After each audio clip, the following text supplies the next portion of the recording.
Just down here, about 4 or 5 buildings down, there was a basement called the Sound Lounge. I don't know if any of you guys remember. And as a 16-year-old kid, I'd go there. And I'd met a girl the week before, and I wanted to see if I could. There's no phones in those days. We didn't get probably more than a name, but I wanted to meet her again. So I'm coming along there.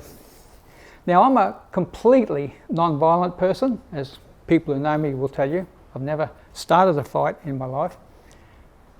But other people weren't like that. They'd go out on a Saturday night to have a fight. That's what they did. And one of those guys was just trying to call bones. Shoulders like that. Big lanky guy. Fought every Saturday night. About 19, older than me. I'm a 16-year-old kid. And he decided he didn't like me because maybe the blonde hair and maybe the clothes were a bit mod, and everyone else in Townsville was a rocker. Matter of fact, I made my first bell-bottoms because you couldn't buy them. So I'm walking down the street and he's sitting with his mates on a bench just down here. And he jumped up and wanted to fight me, and he had all his mates with him. So, discretion's the better part of valor. I took off down here, and they all chased me, 20 guys, maybe 15, 10. And I ran up in front of the cop shop, okay, and stood in front of the cop shop where I knew there was a copper, and then taunted them. Come on, you want to fight? Fight here, come fight here. And they all sort of, he'll call a copper. So they went off again. But it'd been hairy.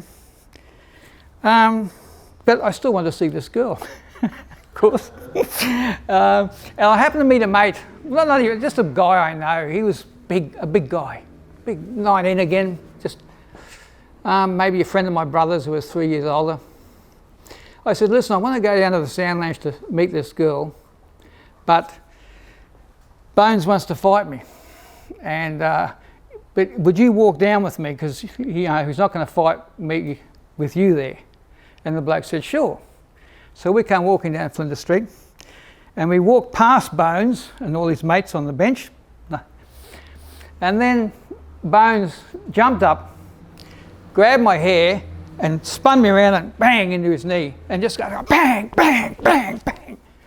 And I'm sort of, funny enough, I wasn't hurt. I managed to get my arms up quick enough, so there's no damage. And I'm thinking, I'll just let him keep doing that because my big mate will jump in a minute and pull him off me. And my big mate, and it was the ethos of the time, it's one-on-one, you let him go. Right?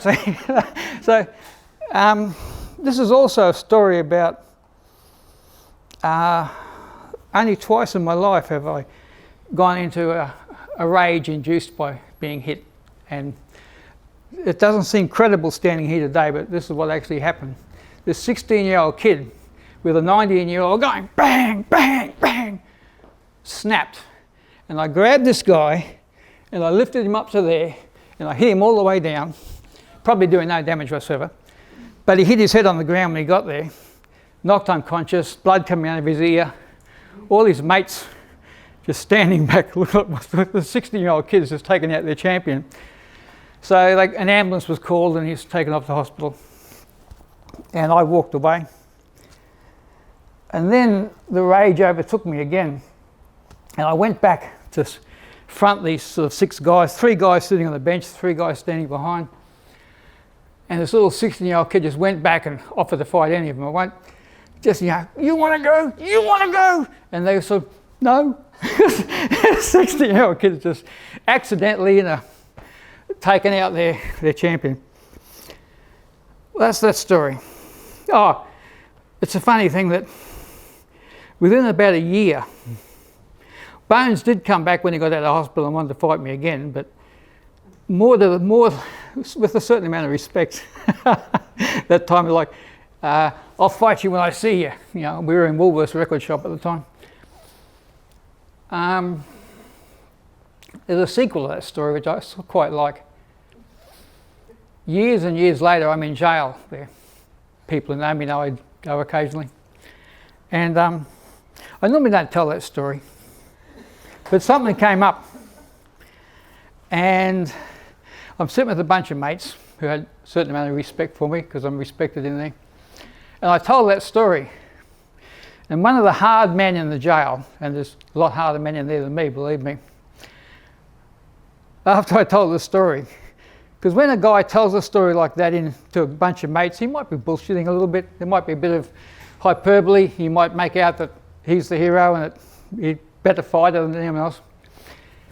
And I told the story, and then one of the guys said, "Believe every word he said." He said, "I was one of the guys on the bench."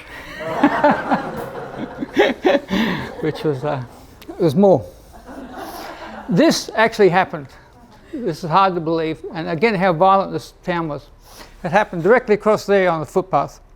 I don't know how I teamed up with this guy, a Maori guy of about 17, 18, very solid as they can be. And we're walking, I'd only just met him, we're walking along together, 12 o'clock at night probably. I'm a 16-year-old kid. And all of a sudden, an old E.H. Holden pulls up to a stop. 4 guys jump out. They're all about 19 years old. They've all got their T-shirts rolled up with the smokes here.